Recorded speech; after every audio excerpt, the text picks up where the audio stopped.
नमस्ते एरीज। उम्मीद करती हूँ कि आप सभी अच्छे हैं, अपनी लाइफ में ग्रो कर रहे हैं, प्रोग्रेस कर रहे हैं। Sending you lots of prayers and best wishes from my side. Please take care, stay safe. हम कर रहे हैं फॉर द ईयर 2025 के लिए रीडिंग। कैसी रहने वाली है आपकी लव लाइफ 2025 में? क्या एक्सपेक्ट कर सकते हैं आप अपने रिलेशनशिप में? अगर आप एरीज या मेष राशि के हैं, in sun moon rising and in और इन वीनस, इस रीडिंग को आप फॉलो कर सकते हैं। 2025 क्या लेकर के आ रहा है आपकी लव लाइफ के लिए? साथ ही लेने वाले हैं कुछ गाइडेंस एंड मैसेजेस। चलिए, एरीज मेष राशि in sun moon rising and in Venus 2025 आपकी लव लाइफ के लिए क्या लेकर के आ रहा है? चाहे आपकी जो भी सिचुएशन हो, आप किसी को पसंद कर रहे हैं, आपकी कोई लव इंटरेस्ट है, आपके कोई क्रश है, आप सभी लोग इस रीडिंग को फॉलो कर सकते हैं।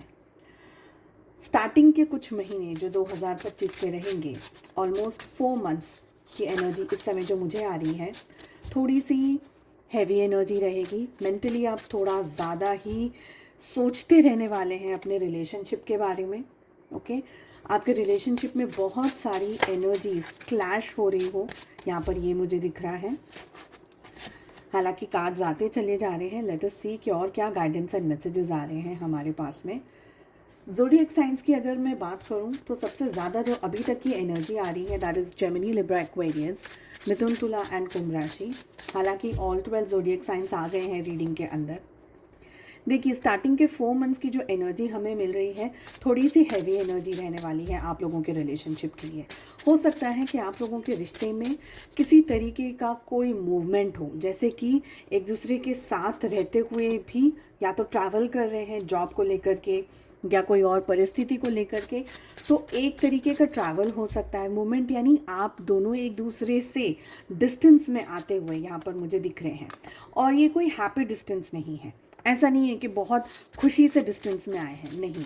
डिस्टेंस किसी मजबूरी की वजह से भी हो सकता है, और रीज़न ये भी हो सकता है कि जॉब को लेकर के या करियर को लेकर के या फैमिली की सिचुएशंस को लेकर के आप दोनों के बीच में कुछ मनमुटाव चल रहा हो, या कोई तरीके की इश्यूज़ या एनर्जी का क्लैश हो रहा हो। आपके पार्टनर कोई बहुत ठोस एक्शन इस समय नहीं ले रहे हैं। वो 4 मंथ्स की बात कर रही हूँ फ़िलहाल, ठीक है। कोई बहुत ज़्यादा स्ट्रॉन्ग एक्शन आपके पार्टनर फर्स्ट स्टार्टिंग के 4 मंथ्स नहीं ले रहे हैं, मुझे यहाँ पर ये लग रहा है।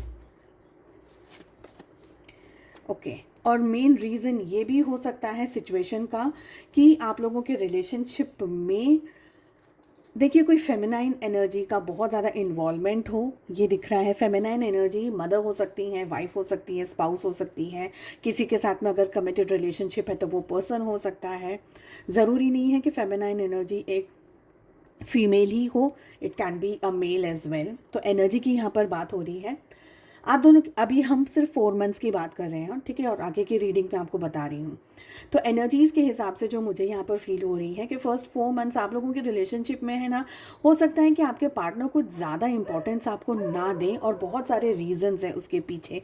हो सकता है कि कोई फैमिली फ्रेंड हो, या कोई ऐसा फ्रेंड हो, फीमेल फ्रेंड हो, वाइफ हो, स्पाउस हो, मदर हो, कोई ऐसी एनर्जी जो फेमिनाइन बहुत स्ट्रॉन्ग है, जिनकी वजह से आपके पार्टनर को ये लग रहा है कि रिलेशनशिप में है ना बहुत सारा चीज़ें कुछ बन नहीं रही हैं, और मजबूरी में आकर के आपके पार्टनर आपसे डिस्टेंस में जा रहे हैं। अब ऑल ओवर ईयर की रीडिंग बता दूं क्या है। तो यहाँ पर मुझे ये भी लग रहा है कि आप लोगों के रिलेशनशिप के अंदर एक डिवाइन इंटरवेंशन होने वाला है, ठीक है। अगर बात करी जाए कि रिलेशनशिप में बहुत ज़्यादा एक्शंस हो रहा है या नहीं, तो यहाँ पर मैं ये बताऊँ कि ये जो साल आपका 2025 में रहने वाला है, ये 100% डिवाइनली गाइडेड टाइम रहेगा। यहाँ पर आप दोनों अपनी मर्जी से चाहे जितने भी एफर्ट्स लगाएं, उसमें से कोई एफर्ट्स ऐसे होंगे जो काम करेंगे, कुछ एफर्ट्स ऐसे होंगे जो आपके लिए बैकफायर कर सकते हैं। ये पूरा का पूरा टाइम आप दोनों के लिए इस रिश्ते को लेकर के बहुत कुछ सीखने और समझने का टाइम पीरियड है, ये मुझे दिख रहा है। पैसा हो सकता है इस समय रिलेशनशिप में एक इम्पॉर्टेंट रोल प्ले कर रहा हो, क्योंकि हो सकता है कि आपके पार्टनर पैसे को लेकर के, जॉब को लेकर के या करियर को लेकर के ज़्यादा ही फोकस्ड रहें, यहाँ पर ये एनर्जी दिख रही है। हालांकि आपके लिए रिलेशनशिप में बहुत सारी अच्छी चीज़ें भी यहाँ पर होती हुई दिख रही हैं। ऑन एंड ऑफ रहेगा एनर्जी का, कभी रूठना, कभी मनाना, कभी लड़ाई, कभी झगड़ा। बहुत ज़्यादा एनर्जी में आपके पार्टनर बहुत कुछ कर रहे हो, आप उनसे बहुत सारी एक्सपेक्टेशंस अगर रख रहे हैं तो ये बिल्कुल गलत रहेगा। मुझे नहीं लग रहा है आपके पार्टनर बहुत ज़्यादा, देखिए बात ज़रूर करेंगे, मुलाकात होगी आप लोगों के बीच में, ओके, वो सब कुछ रहेगा, कांटेक्ट में है तो वो सारी चीज़ें रहेंगी। लेकिन अगर आप उनसे कमिटमेंट को लेकर के कोई एक्शन की डिमांड कर रहे हैं या ये सोच रहे हैं कि वो कुछ एक्शन ले लें, आपकी तरफ कोई स्टेप ले लें, तो वो नहीं रहेगा। आपके पार्टनर डेफिनेटली किसी एनर्जी से डरते हुए मुझे दिख रहे हैं, बहुत ज़्यादा आ बैल मुझे मार वाली परिस्थिति में नहीं रहना चाहते हैं, ओके। आपके पार्टनर आपको लेकर के बहुत ज़्यादा सोचते हैं और सोचते रहेंगे through out the year, because हम ये पूरे साल की रीडिंग कर रहे हैं। तो आपके पार्टनर बहुत ज़्यादा सोचते रहने वाले हैं आपको लेकर के पूरे साल भर, ये मुझे यहाँ पर लग रहा है। आप लोगों के रिलेशनशिप में है ना, अगर कुछ दिन अच्छे रहे तो कुछ दिन थोड़े से इम्बैलेंस्ड एनर्जीज में रहेंगे, ओके। ये भी एनर्जी दिख रही है कि ये रिलेशनशिप बहुत स्ट्रांगली मैनेज करने की दोनों को ज़रूरत है। और ऐसा नहीं है कि आपके पार्टनर कहीं एंगेज्ड हैं और आप ही सारा रिश्ता निभाते चले जाएं, मैनेज करते चले जाएं तो काम बन जाएगा, नहीं। आप दोनों को ही ये रिलेशनशिप पूरा अच्छे से निभाना है अगर आप दोनों ये रिश्ता सच में चाहते हैं, okay. On end of situation बनी रहेगी, आपके पार्टनर आपके साथ में बात करेंगे, कभी नहीं करेंगे, क्योंकि मुझे ये लग रहा है कि आपके पार्टनर है ना थोड़ी सी इमेच्योर्ड एनर्जीज में रहने वाले हैं, या किसी बात का ईगो इनके अंदर आ जाएगा। यहाँ पर मुझे आपके पार्टनर ट्रैवल कर रहे हैं, और ट्रैवल से मेरा मतलब है कि कोई दूसरी सिटी, कोई दूसरे शहर काम को लेकर के फॉरेन ट्रैवल कर रहे हों, या ऐसी कोई ट्रैवलिंग की एनर्जी यहाँ पर दिख रही है जहाँ पर हो सकता है कि ज़बरदस्ती वो ट्रैवल करो, जैसे ट्रिप पे भेज दिया, ऑफिस की तरफ से भेज दिया, या परिवार वालों ने बोल दिया कि यहाँ चले जाओ, वहाँ चले जाओ, तो ट्रैवलिंग का उनका बना रहेगा चक्कर थ्रू आउट द ईयर, जिसकी वजह से आप लोगों के बीच में है ना मेन वो जो बातचीत का जो टाइम है या जो साथ में रहने का जो टाइम पीरियड है वो थोड़ा सा कम रहेगा। फ़ोन पे शायद गैजेट्स के थ्रू आप ज़्यादा बात कर पाएंगे, पर साथ में इकट्ठा होना, मिलना, या अगर एक ही घर में रह रहे हैं हस्बैंड वाइफ के लिए आप इस रीडिंग को देख रहे हैं तो वो थोड़ा सा ऑन एंड ऑफ रहेगा। हालांकि अगर आपके पार्टनर की इमोशंस और फीलिंग्स की मैं बात करूं तो आपके partner through out the year इस एनर्जी में रहेंगे कि आप एक बहुत ही ब्लेस्ड पर्सन है उनकी लाइफ में, जो आप उनको अंडरस्टैंड करते हैं कोई नहीं कर सकता। आप अपने पार्टनर को बहुत ही पॉजिटिव एनर्जीज़ के साथ साथ में एक अलग अलग तरीके का कंफर्ट और हीलिंग प्रोवाइड करते हैं, और ये शायद आप अपने पार्टनर के थ्रू सुनने को भी मिले कि तुम्हारे साथ मुझे अच्छा लगता है, वक्त कब चला जाता है, गुजर जाता है, पता नहीं चलता। हो सकता है आपके पार्टनर आपके साथ वाकई बहुत ज़्यादा टाइम स्पेंड करना चाहते हैं, पर परिस्थितियों के वश शायद नहीं कर पाएंगे। अगर अब तक आपके पार्टनर ने आपको वैल्यू नहीं की है या इम्पोर्टेंस नहीं दी है, तो ये 2025 का साल आपकी लाइफ में और आपके पार्टनर की लाइफ में ना भर भर के उनको वो एनर्जीज देने वाला है, जहाँ पर आपके पार्टनर को आपकी बहुत ज़्यादा वैल्यू समझ में आएगी। तो अगर आप ये सोच रहे हैं कि मेरे पार्टनर मुझे इंपॉर्टेंस नहीं दे रहे हैं, मुझे वैल्यू नहीं दे रहे, नहीं, कुदरत ही ये सारी चीज़ें इस बार करने वाली है, और आपको टेंशन करने की ज़रूरत नहीं कि मेरे पार्टनर मेरी वैल्यू नहीं करते हैं या इंपॉर्टेंस नहीं देते हैं। हालांकि मुझे एनर्जी वाइज ये भी लग रहा है कि आपके पार्टनर थोड़ा सा रिजिड एनर्जी, थोड़ी सी ईगोइस्टिक एनर्जी, बहुत ज़्यादा जो दिल में है वो नहीं बताना, बहुत ज़्यादा अपने दिल के विचारों को, ख्यालों को आपके सामने नहीं लेकर के आना, ये सारी एनर्जीज उनकी तरफ से शो हो सकती है। बट फिर भी मुझे ये लग रहा है कि अगर आप लोगों के बीच में डिस्टेंस भी आ रहा है, गैप भी आ रहा है, थोड़े से दिनों का भी आप लोगों के बीच में यानी दूरियां आ रही हैं, तो वो दूरियां आप लोगों के रिलेशनशिप में प्यार बढ़ाने ही वाली है किसी न किसी तरीके से। आपकी वैल्यू और आपकी इम्पोर्टेंस को ये समय रिलेशनशिप आपका बढ़ा करके, यानी अगर आपका प्यार जो जैसा भी जिस भी स्टेज पर है इस समय, लेकिन वो नेक्स्ट टाइम अगर आप लोग मिल रहे हैं, नेक्स्ट टाइम अगर आप लोग इकट्ठा हो रहे हैं, तो वो एक अलग लेवल का, एक डीपर लेवल ऑफ अंडरस्टैंडिंग में जाता हुआ मुझे दिख रहा है। आपके पार्टनर कुछ जगह पर कुछ सिचुएशंस में थोड़ा सा इमेच्योर बिहेव करते हुए भी मुझे दिख रहे हैं। ज़्यादा चीज़ों को नहीं समझना, आपकी वैल्यू को ज़्यादा नहीं समझना, आपको ज़्यादा इम्पोर्टेंस नहीं देना। हो सकता है कि आपके होते हुए भी पैसे को या कोई और दूसरी सिचुएशन को, करियर को ज़्यादा इंपॉर्टेंस दे रहे हैं।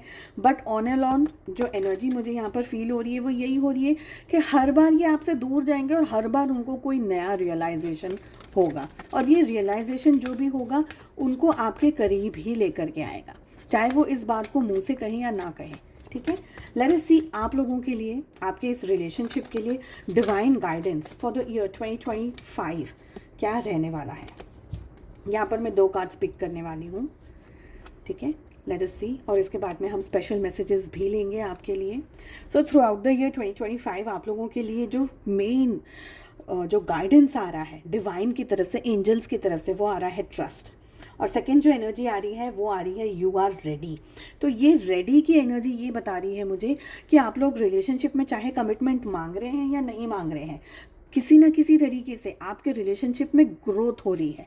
मुझे कोई ऐसी एनर्जी नहीं दिख रही है इस समय, जो ऐसी एनर्जी मुझे कोई फील नहीं हो रही है कि आप लोग रिलेशनशिप में रोते रहेंगे।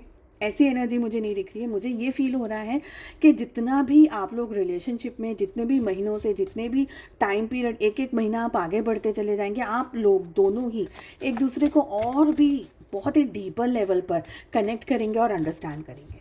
चलिए 2 कार्ड्स और लेते हैं, क्या है आप लोगों के लिए romantic message. Okay, so the first energy we are having is a message for you. ये कार्ड हमें कह रहा है I am thinking of you at this very moment, your love fills me with light, I love you. So ये एक ऐसा message है जो कि आपको थ्रू आउट द ईयर ये याद रखना है। आपसे आपके पर्सन है वो प्यार करते हैं, वो आपके बारे में सोचते हैं, और वो सारे जो आपने समय एक दूसरे के साथ में बिताया है, ये सारा टाइम पीरियड आप दोनों के लिए ही मेमोरेबल रहने वाला है। सेकेंड एनर्जी आ रही है आपकी सरेंडर की, जो कि हमें ये कह रही है at times we must surrender the old before something new can enter into our lives, let go and all will work out. So surrender करना है आपको, गॉड को, यूनिवर्स को, डिवाइन को। कभी कभी कुछ नया पाने के लिए ना पुरानी चीज़ों को हटाना पड़ता है, निकालना पड़ता है ज़िंदगी से, जहन से, तभी हम नई चीज़ों के लिए जगह बना पाते हैं। तो ये मैसेज हमें यही कह रहा है कि जो पुरानी चीज़ें हैं, पुराने ख्याल, पुराने विचार, पुरानी नेगेटिविटी, उसको अपने दिल से, जहन से, दिमाग से निकाल दीजिए, ताकि नई चीज़ों के लिए आपकी ज़िंदगी में जगह बन पाए। और सब कुछ अच्छा ही होने वाला है, और सब कुछ अच्छा ही आपके लिए और आपके फेवर में होगा। चलिए, मैं उम्मीद करती हूँ आपको रीडिंग पसंद आई। 2025 एंटायर ईयर आपके जॉब, करियर, बिजनेस के लिए कैसा रहेगा, इस टॉपिक में बहुत ही जल्द रीडिंग लेकर आ रही हूँ। अगर अब तक सब्सक्राइब नहीं किया है तो प्लीज़ चैनल को सब्सक्राइब कर लीजिए, बेल आइकन को ज़रूर से प्रेस करिएगा, ताकि जब भी मैं वीडियोज़ अपलोड करूँ उसका नोटिफिकेशन सीधा आपके पास पहुँचे। हम मिलते हैं अगली रीडिंग में। Take care, bye bye.